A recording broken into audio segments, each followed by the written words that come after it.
আসসালামু আলাইকুম এভরিওয়ান, আশা করছি সবাই ভালো আছেন। আমরাও ভালো আছি আলহামদুলিল্লাহ। তো আজকে আমাদের সিলেট ভ্রমণের দ্বিতীয় দিন। তো আজকে আমরা সবাই সকালে বেরিয়ে পড়েছি গ্রামের বাড়িতে যাওয়ার জন্য। তো আমার হাজবেন্ডের নানির বাড়ি যেটা মানে গ্রামে ওদের, ওখানে আমরা যাব। তো আমরা যেখানে যাচ্ছি ওই ইউনিয়নের নাম হচ্ছে কানাইঘাট, আর হচ্ছে গ্রামের নাম সম্ভবত সাতকারি। তো খুবই সুন্দর একটা গ্রাম। তো আপনাদের সাথে সেই যাওয়ার রাস্তার কিছু দৃশ্য শেয়ার করছি। তো আমরা থেকেছিলাম হচ্ছে সিলেটের বাগবাড়ি নামের অঞ্চলে। তো সিলেটের তো প্রচুর পরিমাণে ব্রিজ আছে, তো অনেক ব্রিজ দেখলাম যাওয়ার পথে। তো একটা গাছ দেখলাম, গাছের ফুলগুলো আমার কাছে একটু আনকমন লেগেছে, এরকম ফুল আমি কখনো দেখিনি, এজন্য আমি ছবি তুলে রেখেছি যাতে স্মৃতি হয়ে থাকে। তো কানাইঘাট ইউনিয়নে আমরা অলরেডি পৌঁছে গেছি। তো এটা হচ্ছে পৌঁছানোর পরের দৃশ্য। দুই পাশেই জমিতে হচ্ছে ধান কাটা হচ্ছে বা হয়ে গেছে এরকম। অবশ্য এখন পুরো সিলেট আসতেই এই দৃশ্যই চোখে পড়ে। তো এই দুই পাশে গাছ, লাইন ধরে বড় বড় গাছ, এই আর সরু রাস্তা, মাঝে মাঝে জমি, ধানের ক্ষেত অথবা খাল দেখা যাচ্ছে। তো খুবই সুন্দর লাগছিল আমার কাছে দৃশ্যগুলা। তো আমরা প্রায় 6 জনের মতো গিয়েছিলাম। হ্যাঁ, 6 জনই গিয়েছিলাম আমরা ওখানে। তো ওখানে কেউ থাকে না, মানে যেই জায়গায় হচ্ছে যেই ঘরে আমার নানা নানি শাশুড়ি থাকতেন। তো আমরা যাওয়ার কারণে ওখানে রুম পরিষ্কার করে ক্লিন করে দেওয়া হয়েছে। তো আমাদের যাওয়ার মেইন পারপাস ছিল হচ্ছে ওখানে সিলেটি ভাষায় সবাই বলে সিন্নি দেওয়া। তো সিন্নি দেওয়ার উদ্দেশ্যে আমরা গিয়েছিলাম। তো সবার জন্য, গ্রামের সবার জন্য ওখানে আমরা আখনি নিয়ে গিয়েছিলাম। সিলেটি ভাষায় আখনি বলা হয়। এটা হচ্ছে সাধারণত বিরিয়ানি, যেটা সিলেটে আখনি নামে পরিচিত। আর রান্নার স্টাইলও হয়তো অন্যরকম, আমি সঠিক বলতে পারবো না। তো ওইটা নিয়ে গিয়েছিলাম, আমরা দুপুরে ওইটাই খেয়েছি। আর যাওয়ার পথে আমি প্রথমে খেয়াল করিনি, পরে খেয়াল করেছি দূর থেকে পাহাড় দেখা যাচ্ছিল। এত সুন্দর লাগছিল, মানে কি বলবো, ভাষায় প্রকাশ করার মতো না।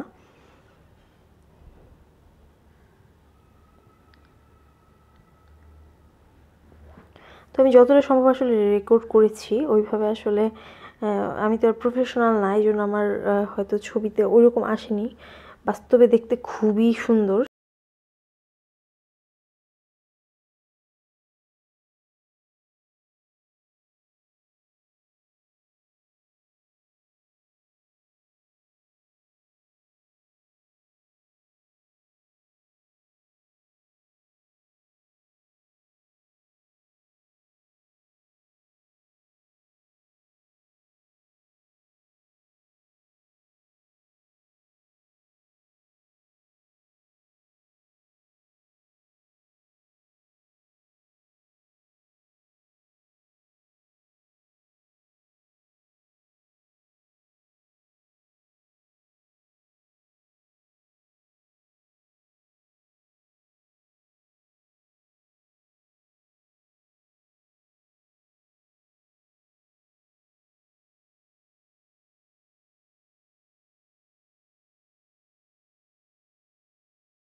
গ্রামের বাড়িটা হচ্ছে দোতলা, বেশ পুরনো বাড়ি, কিন্তু এখনও খুবই ভালো আছে, কিছুই নষ্ট হয়নি। তো দুপুরে খাওয়া দাওয়া শেষ করে আমরা আবার একটু বেরিয়েছি। আমরা একটু সামনের দিকে যাব, একটু জমি জমার ফসল টসল দেখবো, আর একটু কবরস্থানে যাব। আর বাসার সাঁকো পার হয়ে গিয়েছিলাম, সবাই খুব ভয় পেয়েছিল, কিন্তু আমি অনেক এক্সাইটেড ছিলাম, আমার অনেক ভালো লেগেছে। গ্রামের রাস্তাগুলো অসম্ভব সুন্দর ছিল। তো রাস্তা দিয়ে যাচ্ছিলাম আর দেখছিলাম ওনাদের জমিতে কোন ফসল নেই, সব ধরনের ফসলই আছে, পেঁয়াজ, আলু, শাক, সব কিছুই।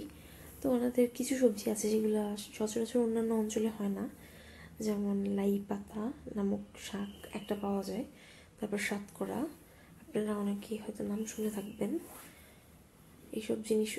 তারপর বিন্নি চাল, এগুলো সাধারণত সিলেটেই হয়, এগুলো অন্য কোনো অঞ্চলে আসলে পাওয়া যায় না। তো ভিউটা খুবই সুন্দর ছিল, যদিও অনেক রোদ ছিল, কিন্তু শীতের দিন হওয়াতে ওইভাবে আসলে রোদ বোঝা যায়নি। আর এখান থেকে ওই আমরা যে জায়গায় যাবো ওই জায়গার যেতে আমাদের প্রায় 15 মিনিটের মতো সময় লেগেছিল। তো আমরা যাওয়ার পর আবার কিছুক্ষণ থেকে আবার ব্যাক করে ফেলেছি। কবরস্থানে যাওয়ার পর বেশিক্ষণ আমরা অপেক্ষা করিনি, যেহেতু রাত হওয়ার আগে আমাদের গ্রাম থেকে বের হয়ে যেতে হবে। তো এখান থেকে আমরা আবার আরেকটা জায়গায় গিয়েছিলাম, ওইটারও ভিডিও করেছি, আপনাদেরকে দেখাবো। তো এই ধানের জমিগুলার কিছু কিছু জমি আছে যেগুলো ওদের নিজেদের, তো ফসল এখনো কাটা হয়নি, হচ্ছে, কাটতে সময় লাগবে, কয়েকদিন লেগে যাবে। তো সামনে যাকে দেখতে পাচ্ছেন সে হচ্ছে খালামণি,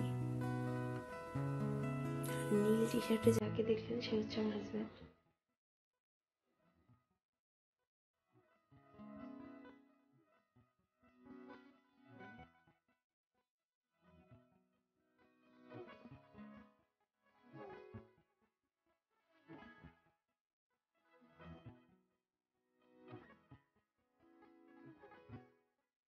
সে যে বসে আছে একা একা, রঙিন স্বপ্ন তার বুনতে, সে যে চেয়ে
গিয়েছিলাম কাছাকাছি একটা গ্রামে আয়শা খালাদের বাসায়।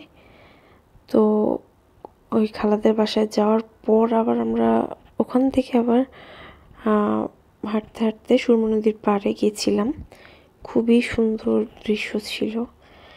তো 1 ঘন্টা লেগেছে যে এসে ঘুরে আসতে। অনেকটা সময় আমাদের হাঁটতে হয়েছে, যদিও ভিডিও এডিট করার সময় আমি সব কিছুই বাদ দিয়েছি। আমি জাস্ট দৃশ্যগুলোকে এডিট করে রেখেছি, এই জন্য আপনারা বুঝতে পারছেন না। এগুলো হচ্ছে টমেটো গাছ সারি বেঁধে রেখেছে। শীতকাল হওয়ার কারণে নদীটা এখন অনেকটাই শুকিয়ে গেছে, কিন্তু পরে এটা ভরে যাবে। তো ওই যে দূরে পাহাড় দেখা যাচ্ছে। তো আমরা যখন যাচ্ছিলাম তখনও পাহাড় দেখা যাচ্ছিল, ব্যাক করার সময়ও পাহাড় দেখা যাচ্ছিল। অসম্ভব সুন্দর লাগছিল, কি বলবো আসলে, এইটা বলে বোঝানোর মতো না। আর ওইদিকে সূর্য ডুবে যাচ্ছিল। ওই যে এটা হচ্ছে ইন্ডিয়ার পাহাড় দেখা যাচ্ছিল এখান থেকে।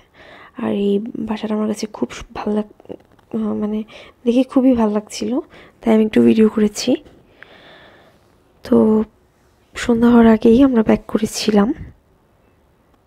তো আমার বারবার শুধু ওই দৃশ্যগুলোই মনে পড়ছিল। পাহাড়, তার সামনে হচ্ছে গাছ, তারপরে মাঠ, তারপর গ্রামের সরু রাস্তা। তো এই তো আমরা ব্যাক করেছি, ব্যাক করতে করতে আমাদের রাত হয়ে গেছে। তো আপনাদের সাথে আজকের তোলা কিছু ছবিও শেয়ার করছি। সবাই ভালো থাকবেন আর আমাদের জন্য দোয়া করবেন। আজকে এখানেই বিদায় নিচ্ছি। আল্লাহ হাফেজ।